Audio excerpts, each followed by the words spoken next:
I've always been one of those people drawn to the unknown. I read about strange worlds, hidden cities, and legends that no one believed in. I had no idea that one day I would become one of the heroes of these tales, a witness to a city from which no one leaves the same as they entered.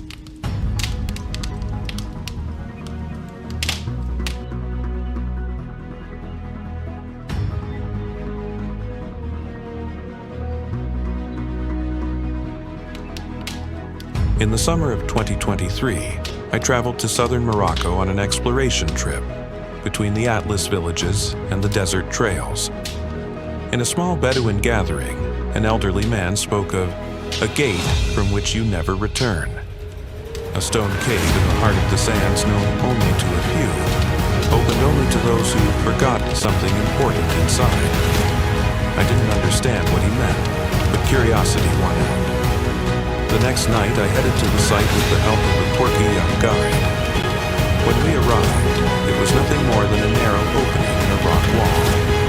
I entered it with a small torch, filled with an inexplicable feeling, a mixture of fear and longing. As I advanced along the trail, I felt the earth begin to pulsate. Then, suddenly, the torch went out. I wanted to turn back, but the opening had disappeared. There was no darkness, just a soft violet light filling the space. I heard a quiet voice say, "Welcome to Narayim, where nothing can be bought without the irreplaceable."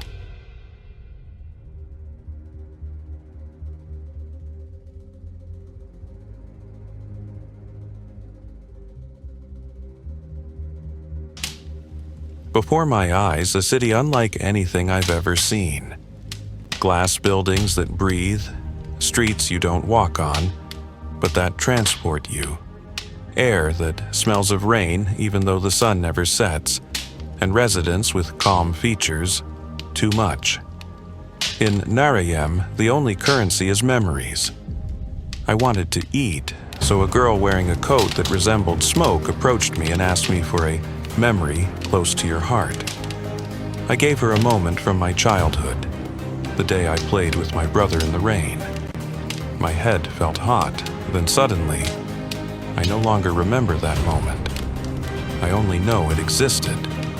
I thought, simple, what's the harm in losing some memories? But I soon learned the harsh truth. Everything here has a price.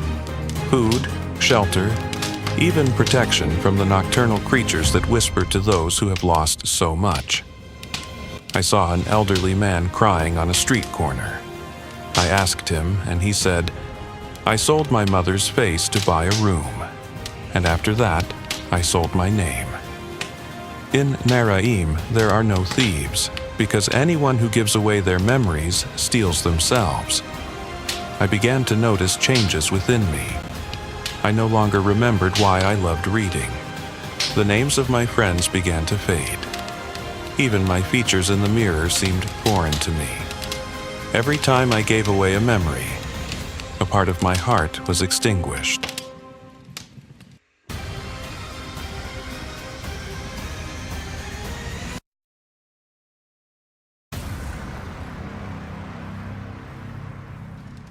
I walked like someone who had lost their shadow. In the last few days inside Naraim, things began to take a different turn. Not only was I forgetting moments of my life, but I began to lose my sense of time itself. I would wake up without knowing how much time had passed. I saw strangers waving at me as if they knew me, and maybe they did. In that city, people don't talk much. Every word could be a memory, and every memory could be precious. I saw a girl crying in front of a glass shop window, where memories were for sale. Not just the memories of others, but sometimes your own stolen memories. Yes, there are those who steal memories too. I met a man named Azor, one of those who had lost everything. He was sitting on the steps of a circular staircase near a square called Mirror of Yesterday. He said to me in a hoarse voice, "I was a doctor. I forgot how to heal. Then I forgot who to heal. Then I forgot that I was a doctor at all. Now, I don't even remember who stole my memories. His words terrified me. I began to tremble. I checked myself. How much of my memory do I have left? How much of me is still there? I headed to Kayor, the last person said to have seen the way out. He lived deep in Naraim, in a neighborhood called the 10th Shadow, which only those who had sold more than half of their possessions could enter. I reached him with difficulty, half of my face missing in the mirror. I no longer recognized him. He looked at me without speaking, then pointed to an old wooden shelf with small crystals on it. He said, "Memories are stored here. They cannot be retrieved, but they can be seen, only if you know what to look for." I held one, and in it I saw myself as a child running after a kite. I don't remember where, I don't remember with whom, but I felt it inside me. I felt I was free. I cried. Kayor said, "For every visitor there is one memory that cannot be sold, because it is not a memory, it is a root. If you find it, you have left Naraim." I asked him, "And you? Haven't you found the root of your memory?" He answered me with a faint smile. "I found it, but I loved Narayim more than I loved myself." I left him, my heart ablaze with confusion. I walked for hours, searching inside myself, digging through my broken mind. I saw blurred images, my mother's voice, the chirping of birds, the scent of an old notebook, all fleeting, weightless. Then, suddenly, a memory came to me, unlike any before it. I was 7 years old. My grandfather was dying. I was sitting next to him on the mosque rug on a quiet night. He held my hand and said, "My son, don't attach your heart to everything you see. What is unseen is what is imperishable." It wasn't just a memory, it was my roots. I remembered his hand, his voice, his closed eyes, and the trembling of his lips as he gave up his soul.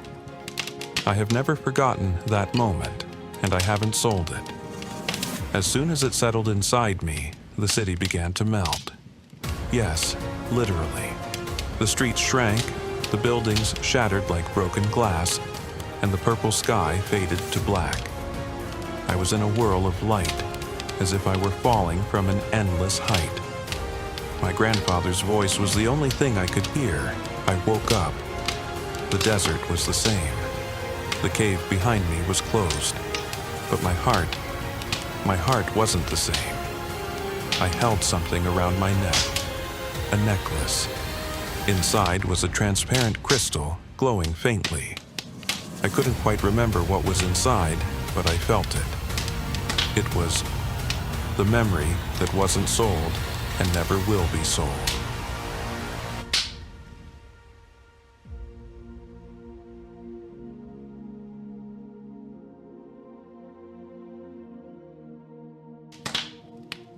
I returned to my life, or what was left of it.